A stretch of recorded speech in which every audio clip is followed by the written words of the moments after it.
العظيم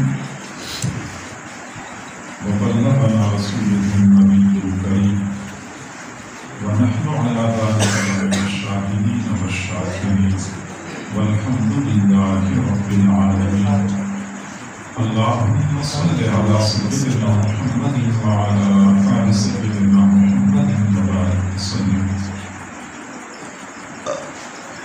اللہ رب العزت نے انسانیت کی ہدایت اور رہنمائی کے لیے انبیاء کرام کا سلسلہ جاری فرمایا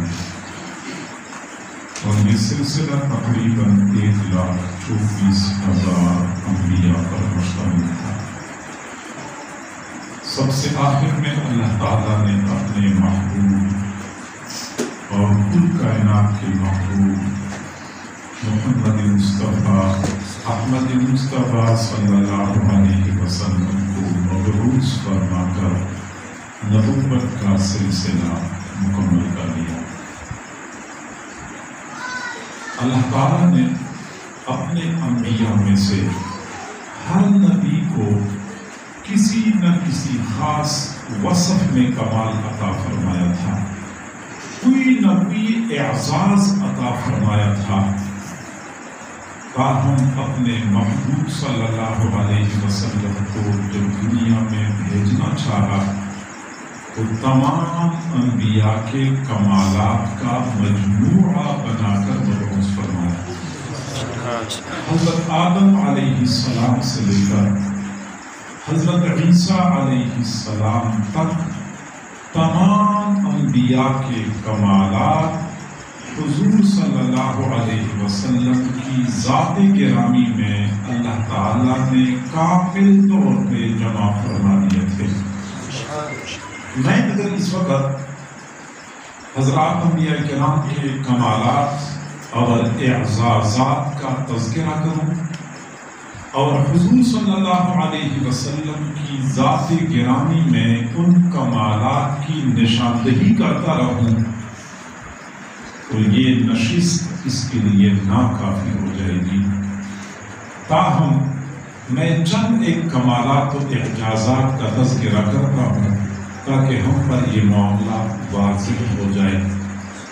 حضرت آدم علیہ السلام کو اللہ تعالیٰ نے جب زمین پر اتارا تو انہوں نے مکہ مکرمہ کی سرزمین پر اللہ تعالیٰ کی عبادت کے لیے اللہ کا گھر بنانا چاہا جسے ہم بیت اللہ کہتے ہیں. بیت اللہ سب سے پہلے حضرت آدم علیہ السلام نے بنایا تھا. جب اللہ کی عبادت کے لیے اللہ کا گھر بنانا چاہا تو اللہ تعالیٰ نے ان کو جنت سے ایک پتھر عطا فرمایا. اس پتھر میں 2 خوبیاں تھیں. ایک تو یہ کہ وہ پتھر بالکل صاف ستھرا سفید اور چمکدار تھا. دوسری خوبی یہ تھی کہ پتھر کو اگر کوئی بندہ ہاتھ لگاتا تو پتھر اس بندے کے گناہوں کو اپنے اندر جذب کر لیتا، اس کو گناہوں سے پاک صاف کر دیتا تھا. لوگوں کے گناہوں کو اپنے اندر جذب کر کے لوگوں کی گناہوں کی ظلمتوں کو اپنے اندر سمیٹ کر وہ سفید اور چمکتا ہوا پتھر بالکل کالا سیاہ ہو چکا ہے جس کو آج ہم حجر اسود کے نام سے جانتے ہیں. یہ حجر اسود حجر الجنہ ہے، یہ جنت سے لایا گیا پتھر ہے. اب مسئلہ یہ ہے کہ اللہ تعالیٰ نے حضرت آدم علیہ السلام کو اللہ کے گھر میں نصب کرنے کے لیے حجر الجنہ عطا فرمایا. اور جب حضور صلی اللہ علیہ وسلم نے مدینہ منورہ کی سرزمین پہ اللہ کی عبادت کے لیے اللہ کا گھر بنانا چاہا تو اللہ نے صرف حجر الجنہ عطا نہیں فرمایا بلکہ پورا کی پورا ریاض الجنہ عطا فرمایا. حضور صلی اللہ علیہ وسلم نے فرمایا ما بین منبری و حجرتی روضۃ من ریاض الجنہ، میرے منبر سے لے کر میرے حجرے تک جتنی جگہ ہے ساری کی ساری ریاض الجنہ. سبحان حضرت ابراہیم علیہ السلام دوسری مرتبہ بیت اللہ کی تعمیر فرما رہے تھے.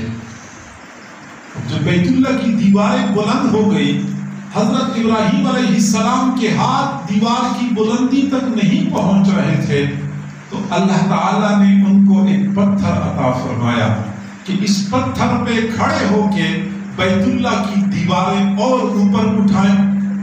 اس پتھر میں دو خوبیاں تھیں. ایک تو یہ کہ جو دیواریں بلند ہوتی جا رہی تھی، پتھر خود بخود نیچے سے بلند ہوتا جا رہا تھا. دوسری خوبی یہ تھی کہ حضرت ابراہیم علیہ السلام بیت اللہ کی تعمیر کے لیے جب بیت اللہ کے کمرے کے ارد گرد جا رہے ہوتے تھے تو پتھر سے اترنا نہیں پڑتا تھا، پتھر خود بخود نیچے چل پڑتا تھا. اسی پتھر پہ کھڑے ہو کے حضرت ابراہیم علیہ السلام نے بیت اللہ کی تعمیر فرمائی ہے. آج بھی اسی پتھر میں حضرت ابراہیم علیہ السلام کے پاؤں کے نشانات ثبت ہیں. وہ پتھر مسجد حرام میں نصب ہے، جس کو ہم مقام ابراہیم کے نام سے جانتے ہیں. اللہ تعالیٰ نے اپنے خلیل حضرت ابراہیم علیہ السلام کو مقام ابراہیم عطا فرمایا، اور جب اپنے محبوب صلی اللہ علیہ وسلم کو دینے کی باری آئی تو مقام محمود عطا فرما دیا. عَسَىٰ أَن يَبْعَثَكَ رَبُّكَ مَقَامًا مَحْمُودًا، یہ بات یقینی ہے کہ آپ کا رب آپ کو مقام محمود عطا کر دے گا. حضرت موسیٰ علیہ السلام کو اللہ تعالیٰ نے بڑے بڑے معجزات اور بڑے بڑے اعزازات عطا فرمائے تھے.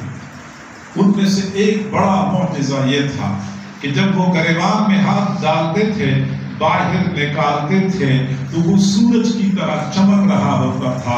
آئیے ہم دیکھتے ہیں ہمارے محبوب صلی اللہ علیہ وسلم کو اس طرح کی معجزہ عطا کیا گیا تھا. حضرت عائشہ صدیقہ رضی اللہ تعالی عنہ فرماتی ہیں کہ میں نے حضرت حفصہ رضی اللہ تعالی عنہ سے سوئی عاریہ لی تھی. میں کپڑے کی سلائی کر رہی تھی، سوئی میرے ہاتھ سے گر گئی. حجرے میں اندھیرا تھا، مجھے سوئی نہیں مل رہی تھی. میں پریشان تھی کہ اچانک حضور صلی اللہ علیہ وسلم حجرہ مبارک میں داخل ہوئے. فلما دخل، جب حضور داخل ہوئے، تبینت العبرۃ بشعاع نور وجهہ صلی اللہ علیہ وسلم، سوئی حضور صلی اللہ علیہ وسلم کے چہرہ انور کی چمک سے چمک اٹھی. پھر میں مسکرائی. حضور صلی اللہ علیہ وسلم نے پوچھا، عائشہ آپ کیوں مسکرا رہی ہیں؟ میں نے عرض کیا، اللہ کے نبی مجھے سوئی نہیں مل رہی تھی، لیکن آپ کے چہرہ انور کی شعاع سے سوئی چمک اٹھی. آپ صلی اللہ علیہ وسلم نے فرمایا، الویل الویل الویل لمن حرم النظر الى هذا الوجه الکریم. ہلاکت ہے، ہلاکت ہے، ہلاکت ہے اس شخص کے لیے جو اس خوبصورت چہرے کی دیدار سے محروم کر دیا جائے. کون لوگ آپ کا دیدار نہیں کر سکیں گے؟ سارے لوگ میرا دیدار کر سکیں گے، صرف بخیل لوگ میرا دیدار نہیں کر سکیں گے. بخیل کون ہوتا ہے؟ جس کے سامنے میرا نامی ذکر ہو جائے، وہ مجھ پہ درود شریف نہ پڑھ سکے، وہ بخیل بندہ میرا دیدار نہیں کر سکے گا. اللہم صلی علی سیدنا محمد وعلی آل سیدنا محمد وبارک وسلم. حضرت امام شافعی رحمۃ اللہ علیہ سے کسی نے عرض کیا کہ آپ تو کہتے ہیں کہ سابقہ سارے انبیاء کے معجزات حضور صلی اللہ علیہ وسلم کو دیے گئے تھے. فرمایا ہاں میں تو کہتا ہوں. پھر اس بندے نے پوچھا کہ حضرت داؤد علیہ السلام کے لیے اللہ تعالیٰ نے لوہے کو نرم کیا تھا، ایسا نرم کہ موم کی طرح وہ انگلیوں میں لوہا موڑتے تھے تو مڑ جاتا تھا. کیا حضور صلی اللہ علیہ وسلم کو بھی اللہ نے اس طرح کوئی معجزہ عطا فرمایا تھا؟